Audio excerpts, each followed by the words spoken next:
Dear colleagues, let's first of all welcome a number of decisions that have been taken by the European Council.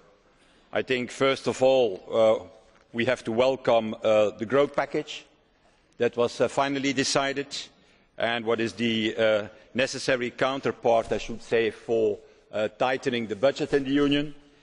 There is also the decision on a single banking supervisor. Finally, I should say, because you remember that 2 years ago the Member States and the Council refused to go in that direction, as the Parliament requested at that time.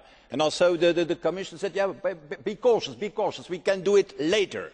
Well, later is now, and I think it's a good decision. The only thing what we have to ask is that if we create this new agency, we don't split it over 3 member states, naturally. And it has to be a real single supervisor with powers to close down banks in any member state, and with no exception. I don't discuss the third decision, Mr. Van Rompuy, more flexibility for the EFSF and the ESM, because apparently a number of member states today have another opinion, mainly Finland. And so my question to you is, what has been really decided now? Is the opinion and the statement of Finland the right one?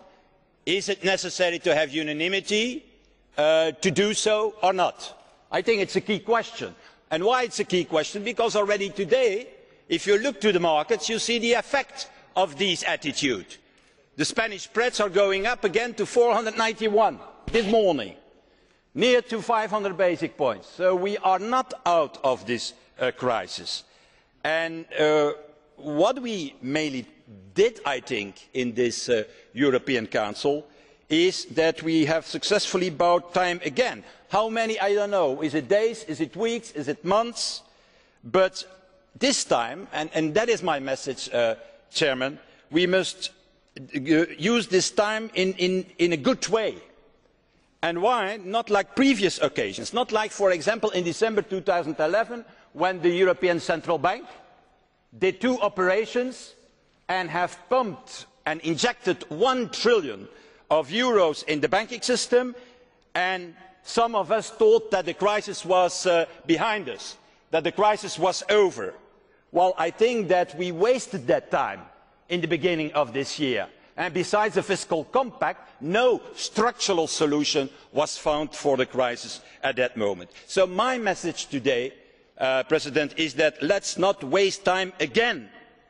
And my question is it really necessary to wait for an interim report in October and then for a final report by the end of the year? This is not an interim crisis. We need action now, and fundamental action now. And I think it's better not to wait until October and then to wait until the end of the year to take action, but I think that we need to use the positive spillover of the decisions of Friday to launch directly an economic and political union we desperately need, and so that we can show to the outside world, to our friends in the G8 and the G20, towards the markets, that we have learned our lesson. So action is needed, and action means, Mr. Barroso, concrete legislation. So my plea to you is very clear.